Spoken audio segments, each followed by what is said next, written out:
भाजपा नेता सोनाली फोगाट को मारने के लिए रची गई साजिश। सोनाली की मौत मौत नहीं, हत्या है। सोनाली के खाने में क्या गड़बड़ थी जिसका उनके शरीर पर पड़ रहा था बुरा असर? कैसे सुलझेगी सोनाली की मौत की गुत्थी? जी, सुशांत सिंह राजपूत आपको याद होंगे, जब उनकी मौत हुई थी तो किसी को भी सीधा यकीन नहीं हुआ था। किसी ने नहीं माना था कि वो सुसाइड भी कर सकते हैं। 100 तरीके के सवाल उठे थे।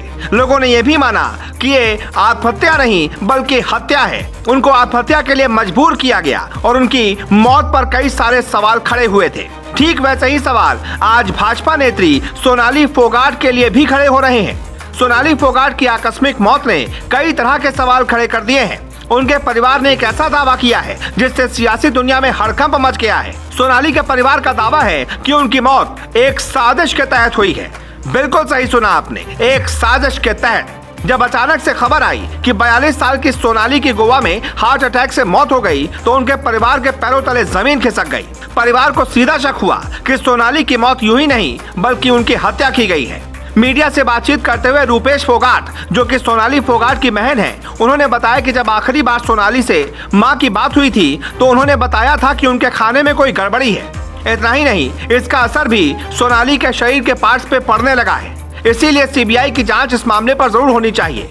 रूपेश फोगाट ने यह भी बताया कि लगातार 2 दिनों से सोनाली ने मां से खाने में कुछ होने की आशंका जाहिर की थी।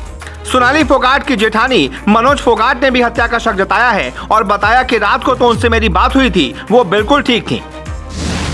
संघर्षों से भरा रहा है सोनाली का सफर। आपको बताते चलें, सोनाली ने असल जिंदगी में बहुत सारे संघर्षों का सामना किया। अपनी वीडियोस में वो जितनी खुश और लाइफ को एंजॉय करती दिखाई देती हैं, असल जिंदगी में उतनी ही बुरी परिस्थितियों को सोनाली ने झेला है। सोनाली का जन्म फतेहाबाद के भूथन गांव में एक किसान परिवार में हुआ था। 10वीं तक पढ़ाई करने के बाद सोनाली की शादी उनकी बहन के देवर संजय से हो गई। साल 2016 में संजय की हरियाणा स्थित उनके फार्म हाउस में संदिग्ध परिस्थितियों में मौत हो गई। उन्होंने बताया कि पति की मौत के बाद उन्हें मानसिक तौर पर काफी प्रताड़ित किया गया। सोनाली की एक बेटी भी है जिसका नाम यशोधरा फोगाट है।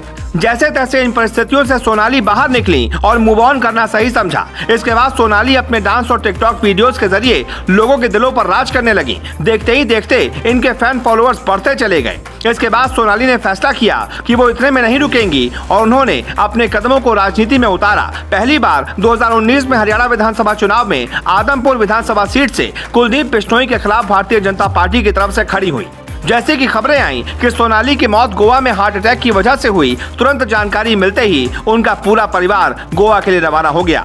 अब बुधवार को हरियाणा के हिसार में सोनाली का अंतिम संस्कार किया जाएगा। ट्विटर, फेसबुक पर लास्ट फोटो देख नहीं रुक रहे सोनाली के फैंस के आंसू। आश्चर्य और अविश्वसनीय बात यह थी कि सिर्फ 13 घंटे पहले यानी कि 22 अगस्त को ही उन्होंने अपने ट्विटर पर डीपी लगाई थी। फेसबुक में भी अपनी फोटो अपलोड की थी जिस पर कैप्शन दिया था, दबंग लेडी, रियल बॉस लेडी और रेडी स्माइल। इस फोटो को देखकर विश्वास कर पाना मुश्किल हो रहा है कि अब ये अभिनेत्री हमारे बीच नहीं रही। कुल मिलाकर जिस तरीके के सवाल सुशांत सिंह राजपूत की मौत के बाद खड़े हुए थे, ठीक उसी तरीके के सवाल सोनाली फोगाट की मौत के बाद भी खड़े हो रहे हैं। क्या आपको भी लगता है कि सोनाली फोगाट की मौत हार्ट अटैक से नहीं हुई बल्कि उनकी हत्या करवाई गई है? कमेंट सेक्शन में अपनी राय जरूर बताएं।